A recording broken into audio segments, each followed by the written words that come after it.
Hello and welcome to For the Love of Cycling here at the Giro d'Italia. My name is Ned Boulting and this bloke, well, what's your name? You can say it yourself. I'm not going to say it for you. Oh, you don't remember, don't you? No, I do remember. I've Jacopo Guarnieri. Jacopo Guarnieri, lead-out man par excellence. And just a little reminder of what happened today on stage one. A huge crash and a victory for Paul Magnier, the young Frenchman who becomes the first Maglia Rosa.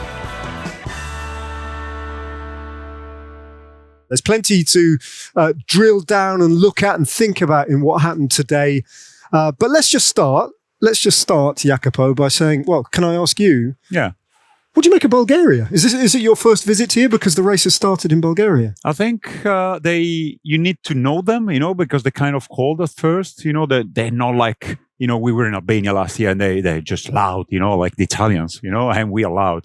They're a little bit more quiet, a little bit more Russian style in a way. I mean, don't get offended, but it's just like you need to get to know them. But today, for instance, we were at having food and they were fun and they brought like the cake from the granny, me and Massi, we had a cake from the granny and we were scared because if it was not good, we had to finish anyway. Do you know what? I'm sitting here in a truck full of TV people, most of whom are Italian, many of whom are Italian, and this guy obviously is Italian.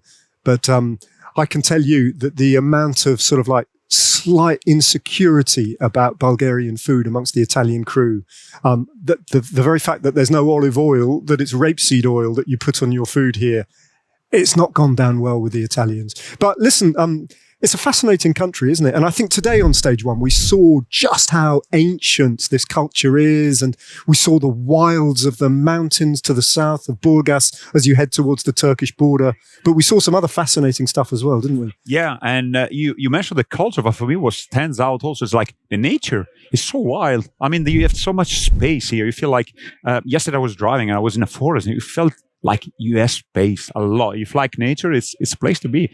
And we are not really in the seaside season, I would say. Like it was still quite cold today. But Burgas, I know, is packed in summer, Would you come here? Yeah, I think I would. But yeah. I'm a big enthusiast about just about everywhere as well. But yeah, it's been weirdly cold as well as sunny and a mixture of everything. Just one thing before we start to talk about the race, though, that I've known this guy for a few years now. And I had no idea that we share a kind of strange interest as well. Because when I was a kid, I'm laughing. When I was a kid, I was a plane spotter. And today, the race passed by an airfield. Well, it was Burgas Airport, wasn't it? Yeah, it was Burgas Airport. With some of them Soviet-style airplanes as well. And you drove past this yesterday. And yeah, you got very excited by something you saw. Yeah, there was, I think it was a Tupolev. It's a real Russian thing. Like, and I think it's always fascinated me, the style and the engineering of the ancient, Soviet Union. And the Tupolev is just something weird, like the tail with... Yeah. It was super weird. And double propellers. Yeah. And then it's like, I think 8 engine. And then the tail is like, it's super weird. But it was a brand new, I think it was a working one. Wow. And in Europe, you never, like, it's Europe, okay? But like, what we say, like, it's a new country comes to Europe, but we are very far away, we are close to Turkey, and it was under the influence of the Soviet Union. It was amazing to be seen. And my girlfriend, she works in the aircraft and stuff, so I sent him immediately a message like, did you take a picture? So she was more excited than I was. All right, it's time to get excited about the bike race as well. There was this year's Giro d'Italia, it's safe to say, Jacopo, the sprinters field, because we've got Dylan Groenewegen, we've got Paul Magnier, we've got Jonathan Milan coming back to the race, we've got the up-and-coming Tobias Lund Andersen, Ethan Vernon, whole bunch of other riders, Caden Groves. The sprinters field is stronger than it has been for a few years, really. And this was world class today. And I think partly, I don't know if you agree, because of the fact that whoever wins stage one takes the Maglia Rosa. That adds a real importance to the sprinters field at this Giro. Yeah, definitely. Yeah, I think today we are lining the names of the riders that were able to get a victory today. And I don't know, there were 20 probably. And the level, as you said, is super high. And I think just missing Philipsen and Merlier, but the rest of the whole year. So this year, like very high level for this Giro d'Italia. And today was a big clash and it was big chaos because it was a short stage, was an easy stage, and the finale was just fireworks. Well, there was a 4.7 kilometre neutralised rollout. I can tell you that because we even commentated on that. And then the flag dropped at kilometre 0, and it was classic. It was a classic stage 1 Giro d'Italia breakaway, and that means, Jacopo, that 2 teams are represented, and those 2 teams are Boulting Malta, Bardiani. Correct. And just because Androni is not part of the peloton anymore. Otherwise, it would have been an Androni as well. So it was classic. It was a classic breakaway.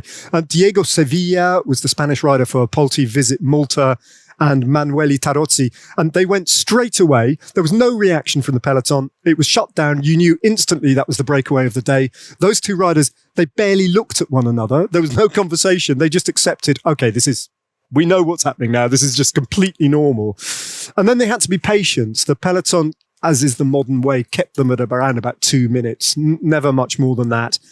And they were always going to get their reward at the back end of the stage, but they had to race for 80 kilometres at least. So 2 hours of racing before they got to the business end, where they had 2 Category 4 climbs, 1 intermediate sprint in the middle, and then the Red Bull kilometre. And we'll come on to that at the end. But first of all, the climbs, how did that play out? I mean, we knew of like body type of the 2. If you just look on the internet on the images of the rides, like Sevilla is much more bulkier. It looks almost like a sprinter. And you think, okay, he's going to smash Tarozzi, the poor Tarozzi, it seems like he never get the reward he deserved. And indeed, that was happened. And he just outsprint Tarozzi on the first time. So I think after this, he was pretty much settled, because then Tarozzi was able to, without sprinting, without contesting for the sprint, get the intermediate and the Red Bull kilometer. And then Sevilla, he got the second time on the climb, he got again. So Tarozzi kind of he knew that he couldn't beat Sevilla and then there was a little bit of an arrangement. A conversation happened, and they kind of shared the spoils. So there's a cash prize. Let's be honest. At the intermediate sprint, €500 went to Bardiani, to Manuele Tarozzi. But much more significantly, the last intermediate point in the race, with 32 kilometres to go, was the Red Bull kilometre. Now, let's explain. At the Giro d'Italia, the Red Bull kilometre does 2 things. 3 things, actually. There are bonus seconds, 6 and 4, and 2 for the first 3 riders over the line. That's important. I'm checking on you if you do mistakes. Secondly, there are points available in the entirely separate Red Bull classification. 15 for the winner, I think 13 for second place, and maybe 11 for third. I'd have to double check that. So that's a whole separate classification. But if you win that classification in Rome, you make a lot of money. It's got a big prize attached to it. And, hey, you forget one.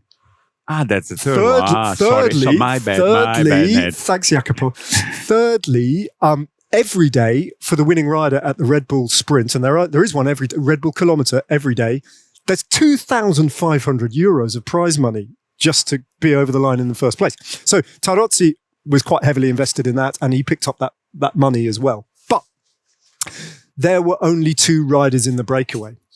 So, well, you tell me. Behind, there was seconds available. And I think the peloton got overly excited the first passage when there was not really a sprint, as we saw. Well, it was Victor Campanart trying to outsprint the riders that were pulling the peloton. Actually, it was complicated because it was a circuit race. So the first time they saw the Red Bull arch, they were on the circuit but going in the other direction. Yeah, so Victor Campanart, his brain got scrambled, and he tried to attack to get 2 completely non-existent bonus seconds. Anyway, when they eventually, at 32 kilometres, reached the real Red Bull kilometre, then it was Lotto Antemarche. Yeah, it was action. It was action because with Lennart Van Etveld and Josh Giddings, they went on the attack because they tried to anticipate the peloton. And then it sparks a major reaction from behind because Soler was on the hunt with Morgado on the wheel. And then there was a big sprint between Morgado. Vendrame was there, Timo Kilic, and also Corbin Strong was involved. Morgado got the best, but this puts him in a good position for tomorrow because he's going to wear the young jersey competition because Manier is holding, all the jerseys. All the jerseys. Apart from the blue one, yeah. And is going to be 2 seconds ahead of everybody else. He's not going to count for the GC. He's not a GC guy, Morgado. But tomorrow, Well, he's looking clearly, Antonio Morgado, the Portuguese rider from UAE, he's looking at being one of those riders who can grab the Maglia Rosa, even without winning a stage, potentially, in that first week. So he sensed a little opportunity, and it was a smart bit of riding. He got 2 bonus seconds. But then shortly after that, the 2 riders in the breakaway, they were done. They'd done everything they could on the day. And it all came back together again. And it was quite a controlled affair up until, 4 kilometres to go, when it started to get scrappy. Yeah, till then, it seemed like a UAE type of style of racing, huge boulevard, like a huge road, and everybody just seemed to control the position, not really stressed out. But from 4.5 till the end, it was chaos because there was some gentle turns, not really corners. I would not call them corners, but it was stressed because everybody wanted to stay together. And then we end up to the very finale, which was quite different. There was narrow going up, long curve on the left, and that was chaos happened, right? Yeah. Yeah. I mean, it was, I don't want to say inevitable, but it was something like you could expect with such a field of sprinters, and the speed was not high, so it was not like really stretched out the peloton. And we should say that, there were so many sprinters trains and so many teams with real ambitions in the sprints that a lot of the teams kind of just melted away. And in particular, I mean, Dylan Groenewegen's team, Unibet Rose Rockets, who are making their Grand Tour debut here, had high hopes, really good, realistic hopes. Boom, they were nowhere. They just absolutely vanished from the finale. But the same has to be said of Lidl Trek. Jonathan Milan was the red-hot favourite for today's stage. He's got the powerful German, new signing, Max Walscheid, as a new constituent part of the lead-out train. But all the experience of his friend, Simone Consonni as well, who's done it so many times in the past. But for whatever reason, it just fell apart for Lidl Trek a little bit. It was a bit disrupted, and they often use Consonni just behind Milan, and this can, something you could happen, because if he's behind you, nobody's really respecting who is behind the leader. So he was out of position. Milan replaced himself right behind the Walscheid, but they were really short in guys. It was only Walscheid, already 1 kilometer to go as he moved on. And I think Milan, that effort that he did right there, to move back on the wheel of Walscheid cost him the finale because he didn't have quite the legs in the sprint. In the meantime, 2 teams were really well organised compared to a lot of the others. Decathlon. What are they called? Decathlon CG? What? They will forgive us if we just say Decathlon. Decathlon, whatever. They were really well organised. They didn't have the great numbers there, but they kept Lund Andersen really well positioned. Good Mestad was very smart, a really smart move, and riding through, surfing a little bit. Surfing through. And Soudal Quickstep were there in numbers with Paul Magnier on the wheel, and that made a big difference at the end. Because where was the crash? About 200 meters to go? No, 150? 700 then maybe. 700 maybe. Was it that far out? Yeah. We're still on the long drag. I mean, Ned was so involved in the commentary that you're right. Yeah, it was before the bend, wasn't it? It was before the bend. But when it went down, it was dramatic, wasn't it? It was like, it was one of those crashes where you think, how are the riders going to get up from that? Yeah. It was because I think it was Blikra. From the left side on the screen, so right side of the peloton, I think it touched the wheel, and then it just slammed completely to the left, and it caught the road of everybody, and bam! It was just a massive explosion, Yeah. Luckily, the speed was not too high because it was going up. So, but still, we saw the only one we saw actually was Caden Groves. Really like Caden Groves. Yeah. He had the skin off his back. He didn't look good. If you're able to look at a replay, you can see him just catapult. He's over on the right hand side of the road, left hand side of the picture. Little blue figure, already a bit out of position. Yeah, he was not in good position. And he gets like a rag doll, just gets flipped over the handlebars, catapulted, and like that was nasty. But there's another really amazing detail in that that you pointed out to me just now in that crash. Simone Consonni. I don't know. He just got bodies falling in front of him at light speed like that, and somehow kind of snakes his way through. Maybe bunny hops over a couple of legs. And gets through it all. There are also people like falling over him, just like goes left and right with his body, but he survived. I mean, he was not in front enough to do the job, but he survived. I don't know. It was a miracle. All right. And Paul Magnier in the end, very, very comfortably winning. Well, not very comfortably, but as a handsome margin. It was a bike length, the victory in the end. And his first ever Grand Tour Grand Tour win. Yeah, at 22 years of age, I think it's okay if he was just the first one, right? Yeah, absolutely.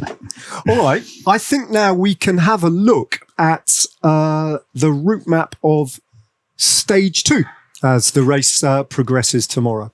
Into the Carpathian Mountains, it gets a little bit more tricky. It's going to be quite interesting stage tomorrow. It's not flat as today, and especially the finale. I mean, despite having some climbs on the middle way, we would say, like in the middle of the stage, quite long, 220. But the finale, I think we could expect fireworks. There we go. It's a 3-star stage, and it's very long indeed, isn't it? 221 kilometres, heading away from the coast, from Burgas, where today's stage finished. And there's a long, slow, mostly flat preamble, isn't there, to the first point of interest, Jacopo. So the break will go fairly early, I would have thought, tomorrow, and then it'll be quite a controlled race, maybe up until the intermediate sprints, the first one, the only one of the day at Sleven. There it is. After that, gets more complicated. Yeah, from there on, there are a couple of climbs, the Biala Pass before heading down, and another Vratnik Pass. It's good Bulgarian pronunciation. Yeah, they will excuse me for my pronunciation, definitely very bad. Before heading down and going through the finish as they're going to approach the Red Bull kilometer, smartly placed right before the last climb, which is 3 kilometers 6%, if I'm not mistaken.